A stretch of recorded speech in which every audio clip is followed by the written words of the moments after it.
किसी गांव में एक मशहूर ठग रहता था। एक बार वह अपनी किस्मत आजमाने के लिए शहर में पहुंच गया।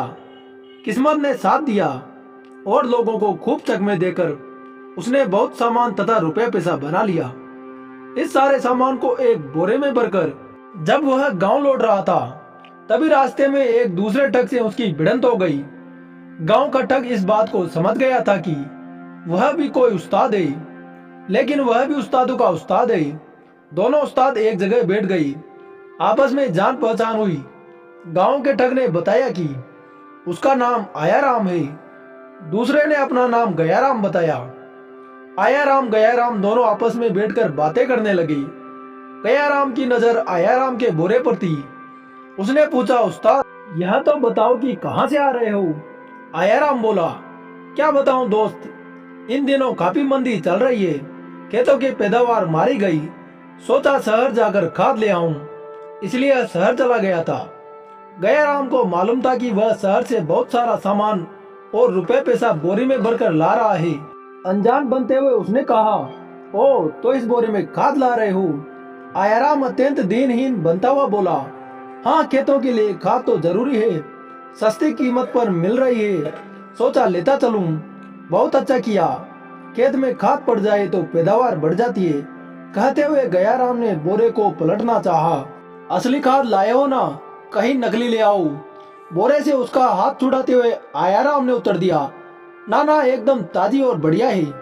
गयाराम समझ गया कि वह बोरे को हाथ लगाने नहीं देगा और बोला, ठीक है, ले जाओ और खूब पैदावार बढ़ाओ, कहकर चलता बना। आयाराम ने बोरा उठाकर कंधे पर रखा और खुशी खुशी अपने घर की ओर चल पड़ा। बहुत से उसकी गर्दन झुकी जा रही थी और वह असमर्थ था।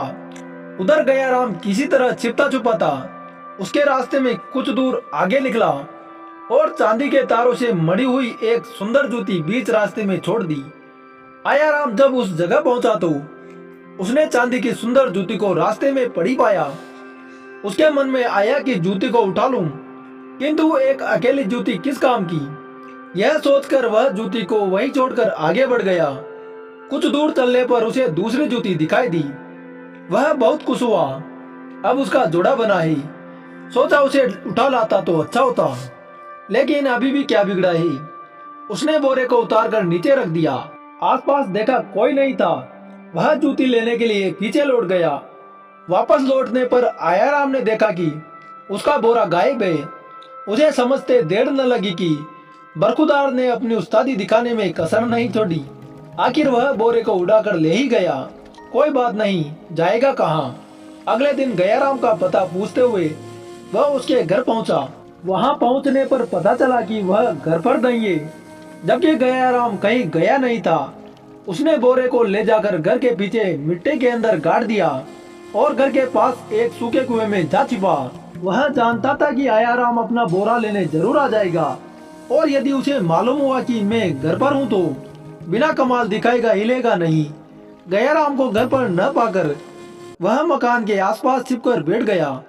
उसने देखा कि सुबह शाम गयाराम की घरवाली कुएं के पास जाकर उसे खाना खिलाती है और कुएं पर देर तक वहीं बैठकर बातें भी कर लेती है। एक शाम को आयाराम उसकी घरवाली से पहले कुएं पर जा पहुंचा और रस्सी में सूखी रोटियां बांधकर कुएं में लटका दी।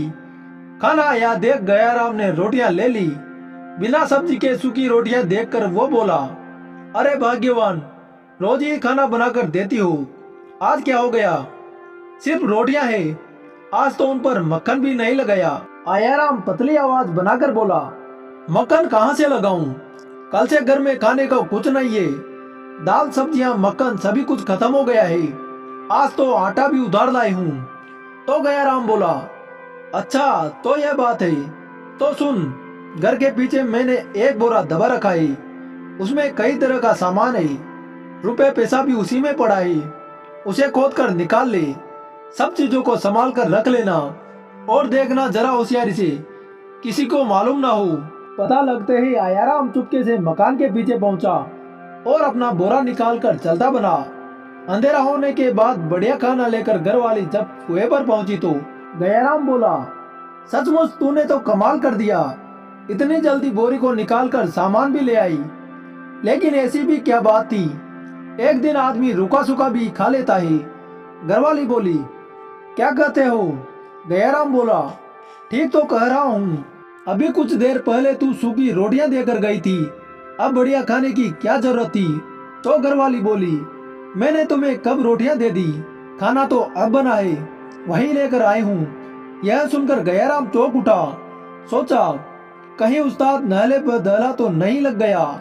वह फौरन कुएं से बाहर निकला और घर के पीछे जाकर देखा तो मैदान साफ था। आयाराम बोरा लेकर गयाराम बन चुका था। तो दोस्तों, आयाराम गयाराम दो ठगों की यह कहानी आपको कैसी लगी कमेंट बॉक्स में लिखें। और आप इस चैनल पर नए हो तो वीडियो लाइक करके चैनल सब्सक्राइब करें।